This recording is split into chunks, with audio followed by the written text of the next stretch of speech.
Steve Martin with Physicians Practice, and I'm here with Marion Jenkins, the founder and CEO of QSE Technologies and an adjunct professor at the University of Denver. We're here in New Orleans at the MGMA conference, and Dr. Jenkins' session is going to deal with selecting an EHR, a big topic in healthcare today. Dr. Jenkins, welcome. Thank you for joining me today. Thank you very much, Keith. So talk to me first about some first steps practices should take when they're looking into an EHR. Well, Keith, a lot of practices come to a conference like this with the idea of selecting an EHR. And our advice is that this is a good place to start to see who some of the players are and get familiar with them. Maybe look at some demos and some of those kinds of things.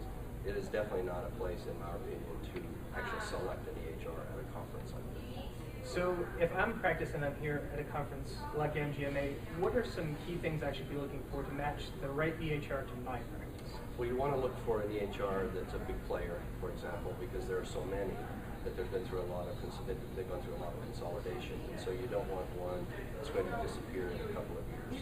So our advice is to select one of the major ones. Our second piece of advice we would give is to look at other practices of similar size, maybe similar kinds of specialty. If you're a cardiology practice or ortho, there's some very good ones that are specifically designed for those. And then third, just absolutely do your homework. So if they come to a conference like MGMA, should they walk around and collect a lot of information and bring that back?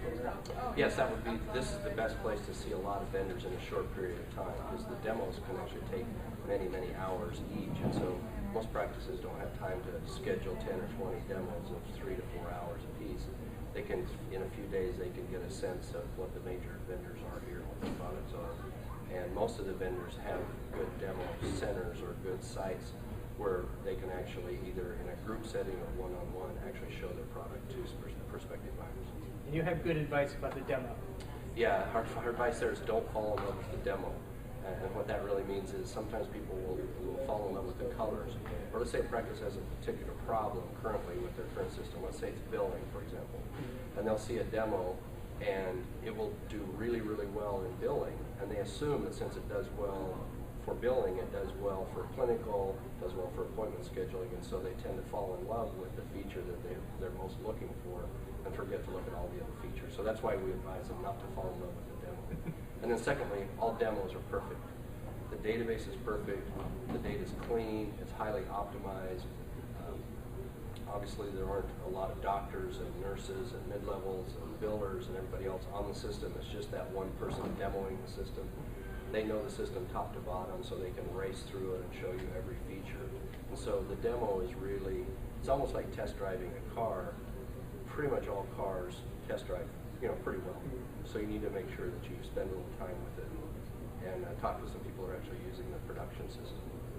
So if they shouldn't fall in love with the demo now, when should they bring that EHR to the practice, pop open the hood, and look underneath to really get a feel for what's in there? Well, what they really should do is they should either through some books that are available through MGMA or HIMSS or others or consultants or other people to actually develop a formal template that covers every single thing, every facet of the practice. So billing, scheduling, patient flow, workflow, medical records, the clinical side, labs, and all of those things, and make a template and actually score every vendor using exactly the same template, and then let the template kind of score it for them, rather than, gee, I really like this demo because I like this screen, or I like this demo because it did this well.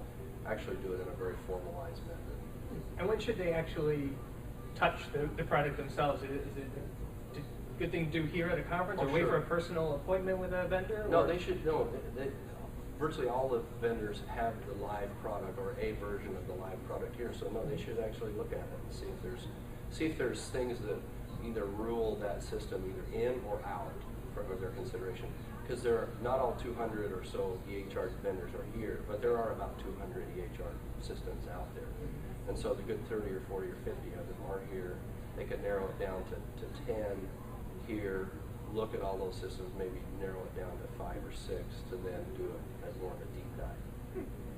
Excellent. Well, that's great advice for our audience, and we appreciate you being with us today. All right, great. Thanks. Thanks so much, Dr. Jenkins.